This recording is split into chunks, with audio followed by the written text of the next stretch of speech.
여러분 다 알다시피 압살롬이라고 하는 그 아들은 좀 참 특이합니다. 그 아버지의 후궁들을 다 이제 10명이나 되는 후궁들을 자기가 겁탈하게 되고 또 아버지를 죽이겠다라고 다윗을 쫓아다니면서 아버지를 죽이겠다라고 그렇게 막 불을 켜고 다녔던 자녀가 이 압살롬이죠. 다윗의 아들이었죠.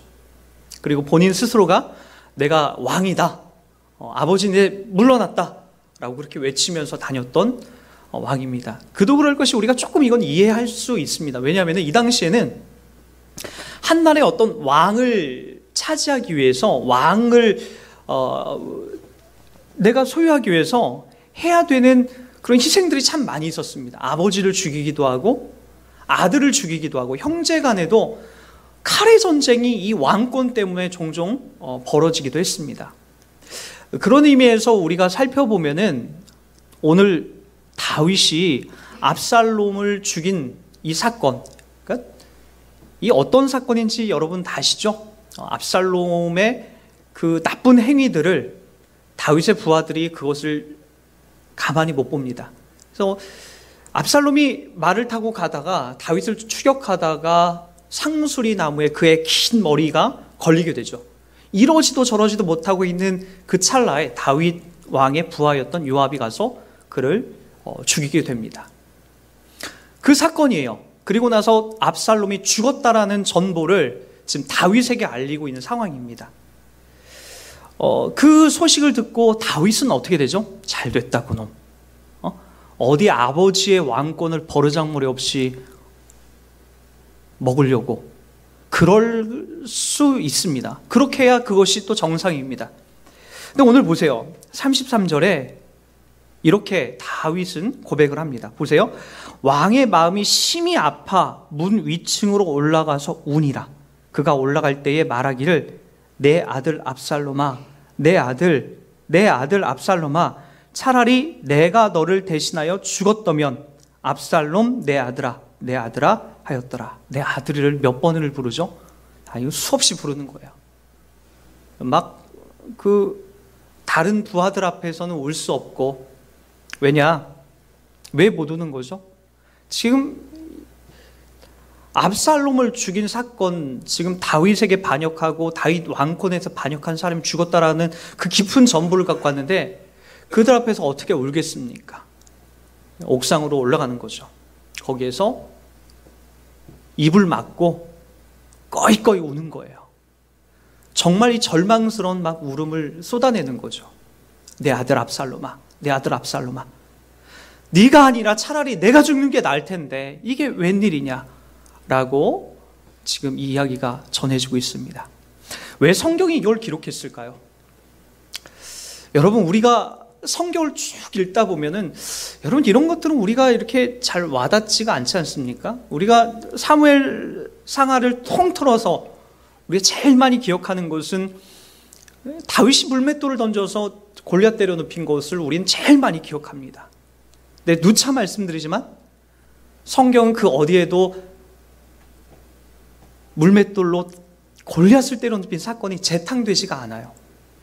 사무엘상에만 딱 그게 기록이 되고 다른 어디에도 그것이 잘했다라고 재탕되지가 않아요. 그러나 다윗의 이런 깊고 가슴 아픈 이야기는 계속 반복이 됩니다.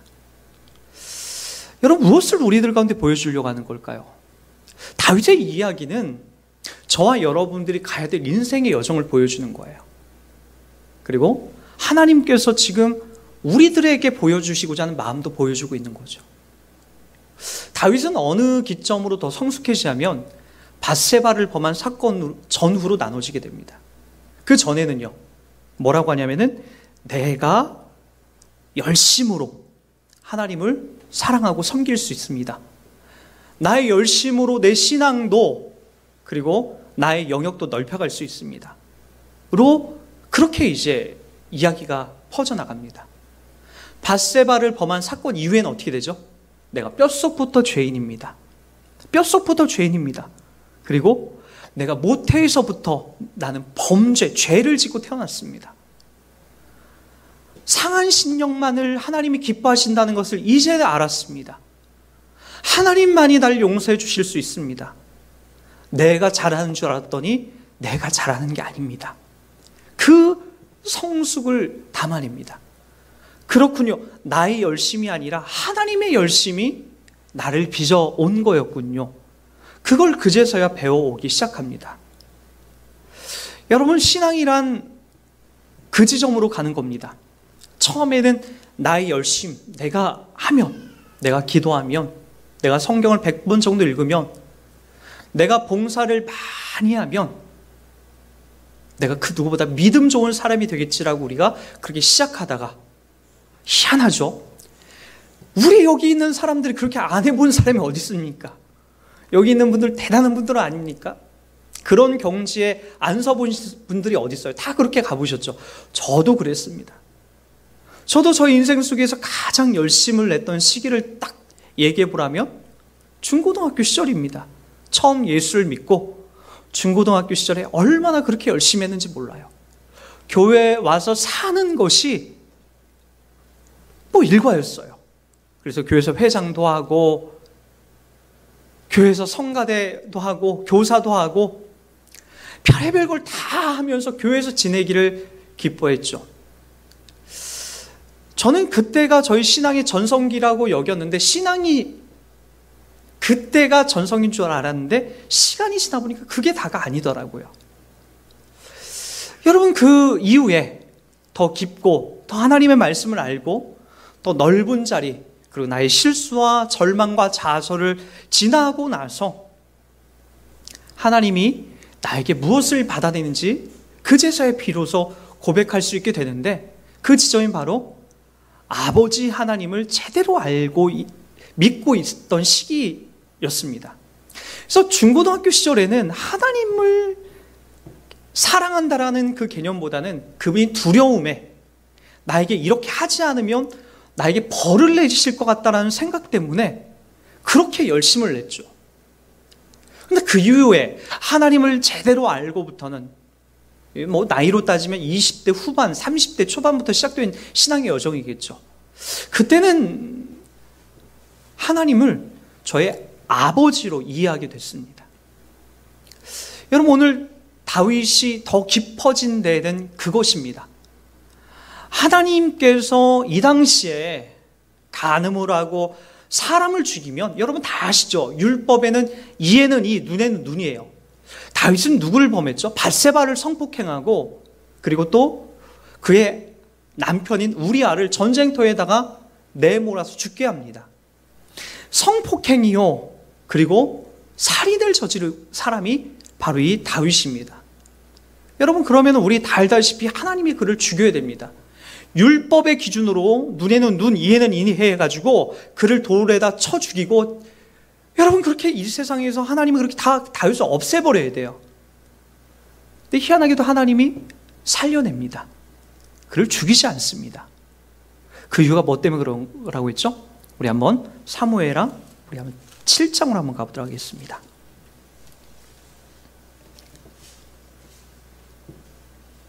7장 13절부터 한번 보도록 하겠습니다. 그는 내 이름을 위하여 집을 건축할 것이요, 나는 그의 나라와 왕위를 영원히 견고하게 하리라. 나는 그에게 뭐가 되고?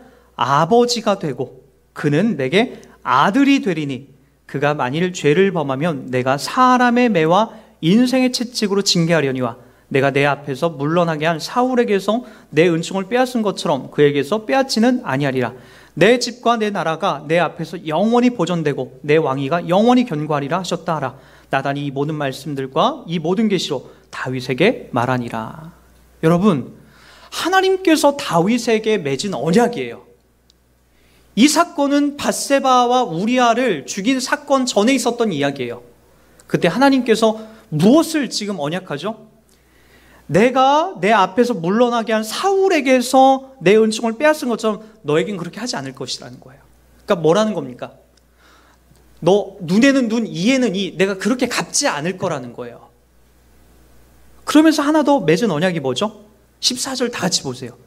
여러분, 구약 말씀에 이런 은혜로운 말씀이 있다는 것이 얼마나 저희들 가운데 큰 기쁨이 되고 위로가 되는지 몰라요. 보세요.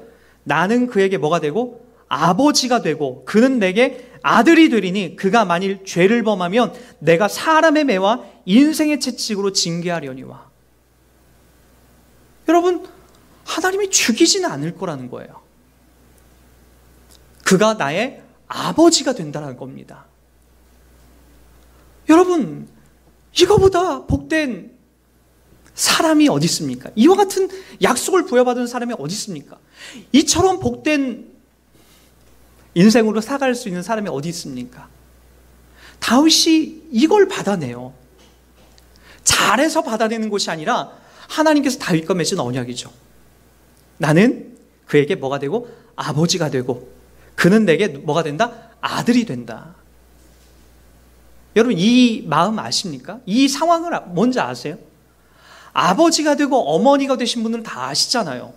여러분 자녀들을, 여러분 자식들을 다른 자식 다루듯이 못한다는 거 아시지 않습니까? 이걸 죽여 살려 하면서도 여러분 그렇게 못한다는 거 아시잖아요.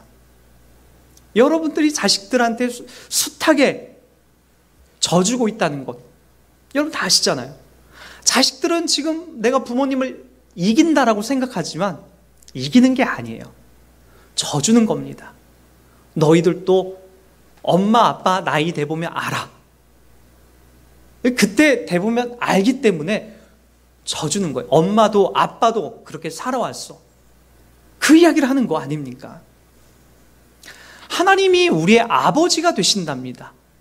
그런데 그 아버지가 되셔서 어떻게 하냐면은 다윗에게 무엇을 약속하죠? 너 잘못할 때마다 내가 죽이진 않을 거야. 그런데 봐요. 내가 사람의 매와 인생의 채찍으로 징계한다라고 얘기합니다. 그러니까 여러분들이 실수하고 잘못할 때마다 그래 난 뻔뻔하게 고개 쳐들고 다닐 수 있는 상황이 아니라 하나님께서 사람의 매와 인생의 채찍으로 여러분을 징계한다라는 거예요. 하나님의 뜻대로 살지 못할 때마다 아버지의 마음에 여러분들이 맞지 않을 때마다 그 신실하시고 사랑이 많으시고 우리의 아버지 되신 그분이 여러분들의 가는 길을 때리면서 그리고 징계하면서 그렇게 여러분 하나님이 몰아간다라는 겁니다. 그래서 여러분들이 잘못하고 있는데도 불구하고 뭔가 이 일이 잘 풀린다. 여러분 그건 하나님의 자녀가 아닙니다. 내가 지금 분명히 이건 잘못된 길인 것 같아요. 아니 잘못된 길이에요. 아무런 일도 벌어지지 않는다? 여러분들 진짜 하나님의 자녀인지를 점검하셔야 돼요. 그런데 이 길이 분명히 잘못된 길인데 하나님이 개입하셔서 나를 꺾어 놓으신다. 나를 호되게 혼내신다. 하나님이 나의 아버지가 맞습니다. 그분이 나를 사랑하시는 아버지가 맞다라는 거예요. 성경은 여러분들에게 하나님 믿으면 잘 된다라고 가르치지 않습니다. 여러분들이 모든 길이 다 형통한다라고 얘기하지 않아요. 오히려 아버지 뜻 안에서 여러분들이 가는 길이 잘못될 때마다 하나님 개입하셔서 더 괴롭고 힘들 때가 더 많게 되는 거죠. 왜요? 하나님이 가만 내버려 두지 않습니다. 잘못된 길을 가는데 여러분 이 본문을 조금 더 이해하기 위해서 우리 한번 빌립보서 4장으로 한번 가보도록 하겠습니다. 빌립보서 4장 10절부터 13절까지 한번 보도록 하겠습니다.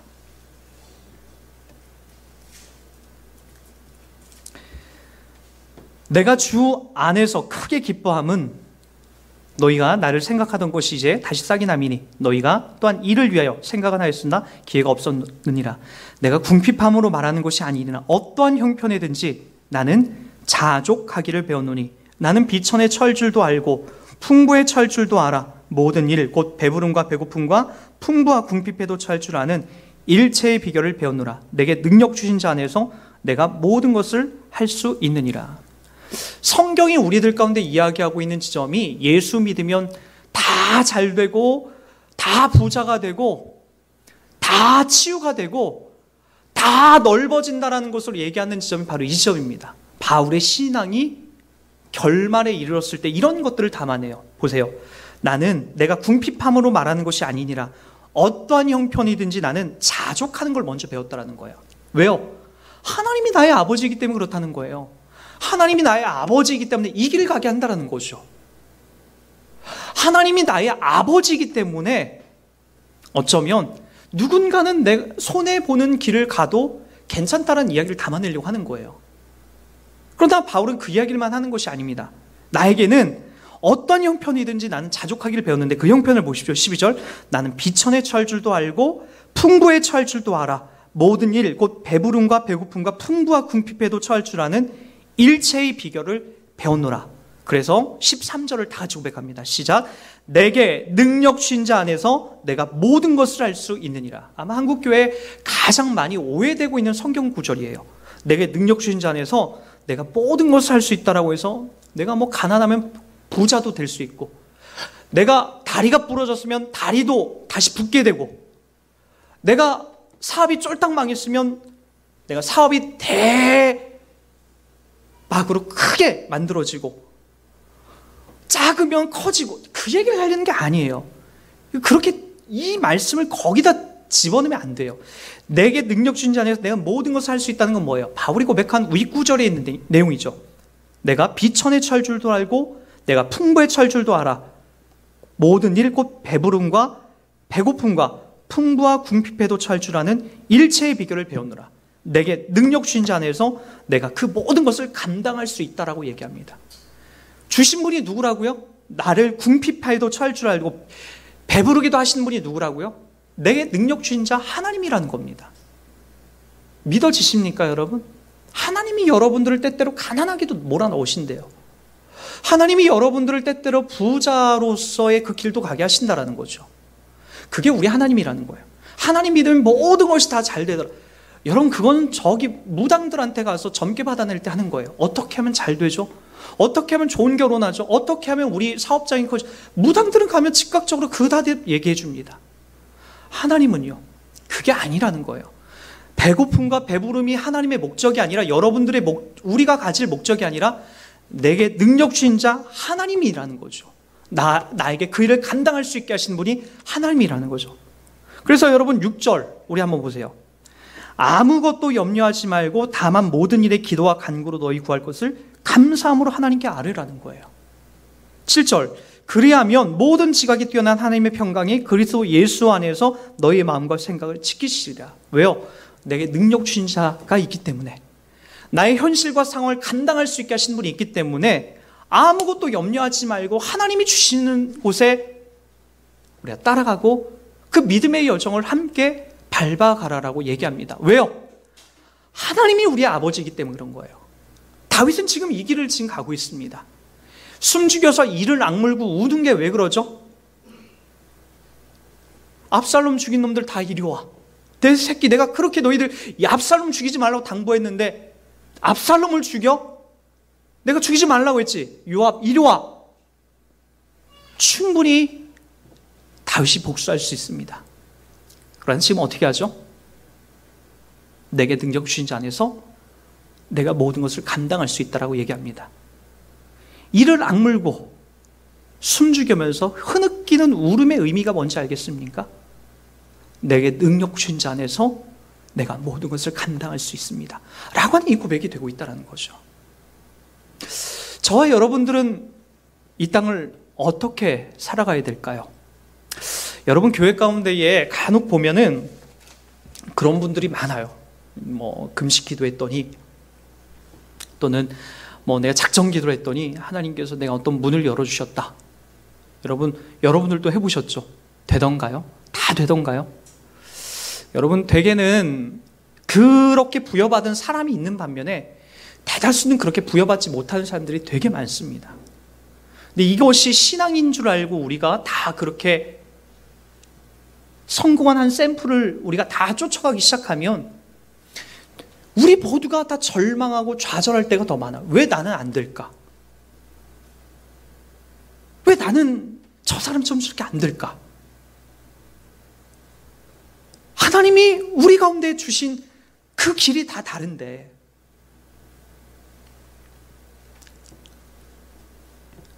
여러분들이 찾아가야 될 그 길을 바르게 찾아서 나가야 되는 거죠. 그러나 여러분 꼭 기억하십시오. 그 길 가운데서 여러분들이 꼭 찾아야 될 것은 하나님 아버지가 원하는 길입니다. 그 길을 어떻게 할까요? 정직하셔야 됩니다. 그리고 여러분 마음을 늘 점검하셔서 깨끗해야 됩니다. 그리고 하나님을 속이지 말고 사람을 속이는 일들 가운데 서시면 안 됩니다. 그리고 하나님이 기뻐하실 만한, 그리고 다른 사람들을 행복하게 할 수 있는 일들 가운데 여러분이 사용되어야 합니다. 그러한 자리에서 여러분들이 부여받아서 이 길을 가다 보면 비록 절망과 어려운 자리지만 하나님의 평강이 나를 지배하고 하나님의 영광이 나타나는 일들을 반드시 여러분 속에서도 보게 될 겁니다.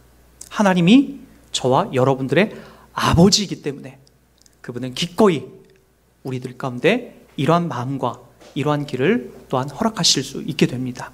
여러분 기억하시기 바랍니다.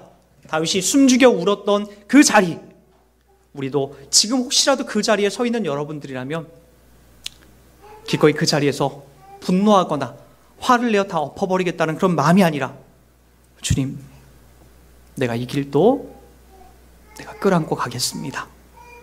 압살롬아, 차라리 내가 죽었으면 날걸 이라는 그런 한탄을 하나님께 올리더라도 기꺼이 그 길을 통해서 하나님이 만들어내고 있다라고 하는 이야기를 기억하시면서 저와 여러분들이 주신 하나님이 허락하신 그 믿음의 여정을 살아가는 저와 여러분이 되길 주의 이름 부탁드리겠습니다.